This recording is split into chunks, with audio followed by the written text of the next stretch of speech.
More than 60 years after independence, decolonization remains appealing to large swaths of Africans. Writers and other creative artists occasionally make it the core subject of their enterprise. Scholars of African studies still latch on to decolonization as the magnum opus of ideas. And of course, contemporary coup leaders have made it their article of faith when they justify seizing power from the political class. It is almost a given that to present yourself as an African intellectual or activist, you have to wear the insignia of decolonization. More than 6 decades after what Ademola Araoye calls flag independence in his book Ghettos as Pan-Africanism, we seem to not want to move on ideologically as we continue to fight what we see at best as the vestiges of colonialism and at worst brazen imperialism on the continent. No wonder the recent coups in Niger, Mali, and Burkina Faso were greeted with excitement. These coup leaders were immediately defied as messiahs who will sever their countries from the imperialist apron strings of France. This troika of revolutionaries has been described as a model for other African leaders.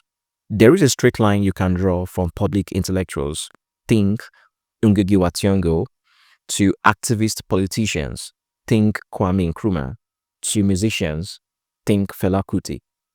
Whether it is Leopold Sédar Senghor's negritude or Kwame Nkrumah's Pan-Africanism, the call has consistently been for Africans to divest themselves of the white man's colonial programming. Yet, I find a contradiction at the heart of the decolonization discourse. Creative writing has a doctrine: show, don't tell. If truly African history or culture is as great as our thought leaders make it seem, we should be doing more showing than telling.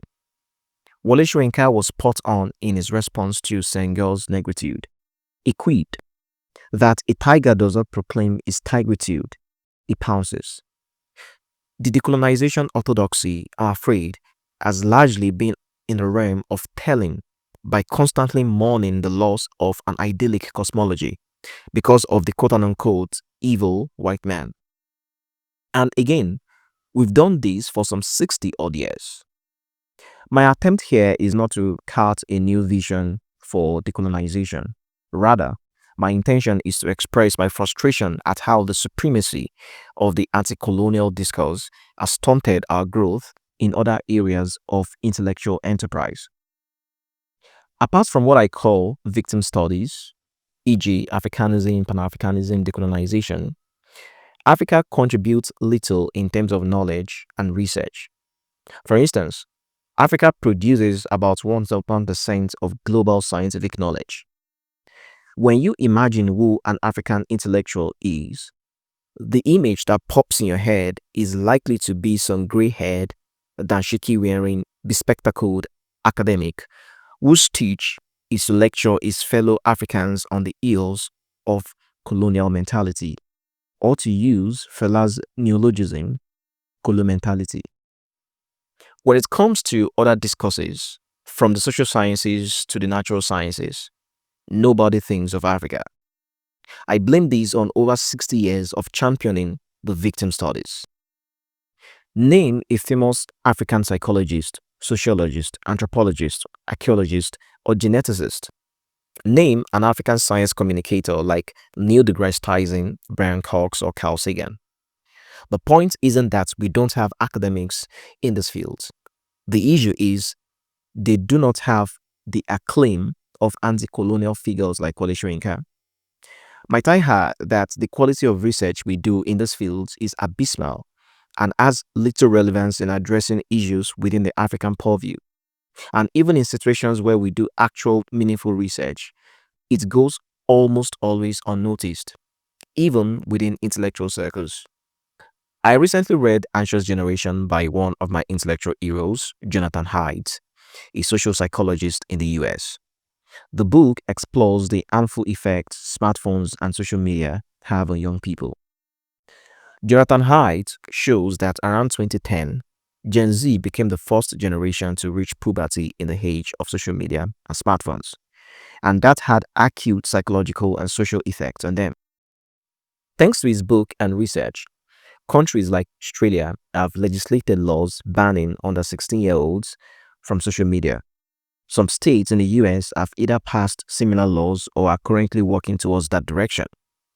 This is a case of an academic applying the tools of his field to study a social phenomenon. By the way, psychology is one of the fields we pay little regard to in Nigeria. I can't count how many videos I've seen of some dude saying that no one in their right senses should waste 4 years studying disciplines like psychology in Nigeria.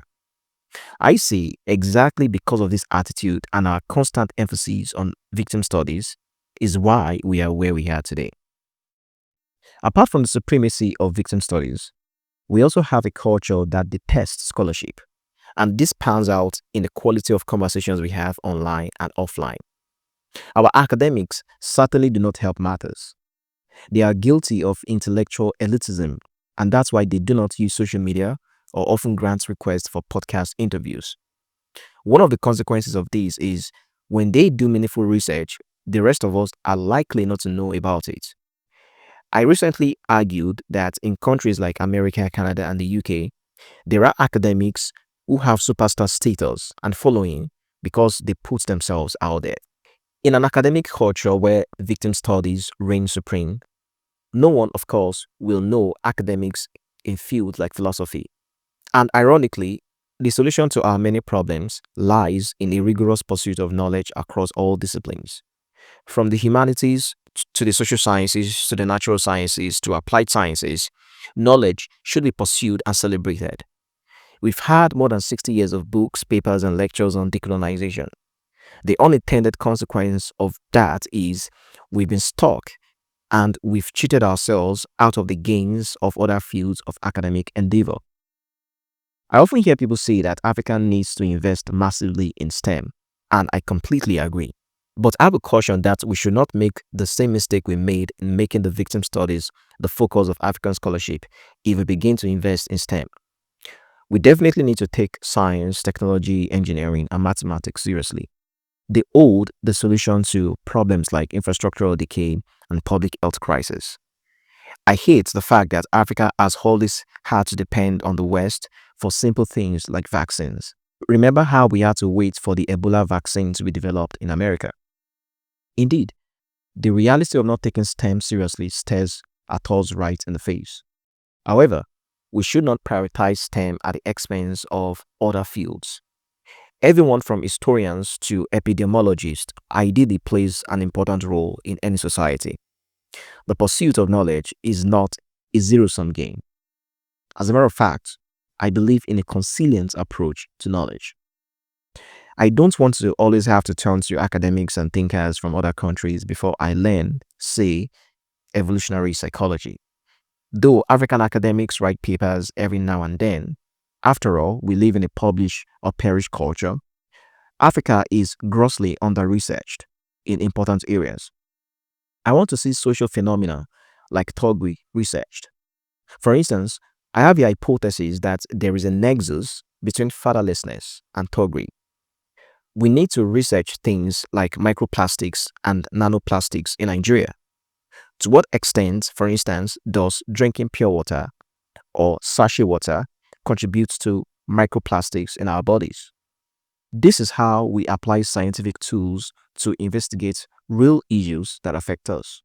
Now, I'm not unaware that African scholarship suffers from adequate funding, and I also find it ironic that a substantial part of research funding comes from abroad, yet we speechify all day long about the evils of Western imperialism.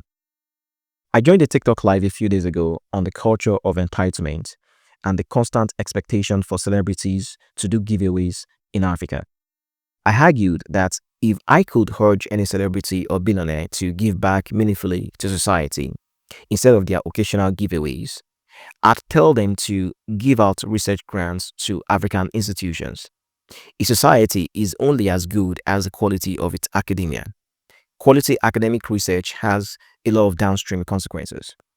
Tellingly, Africa ranks poorly on the global innovation index. That's because we do not invest in the knowledge economy. Switzerland, the most innovative country in the world for 14 years in a row, spends approximately 3% of its budget on research. If we took research a bit more seriously, we'd begin our ascent to innovation. The best way to show how great Africa is to contribute meaningfully to knowledge. Then, we wouldn't have to proclaim our tigritude. We'd be pouncing.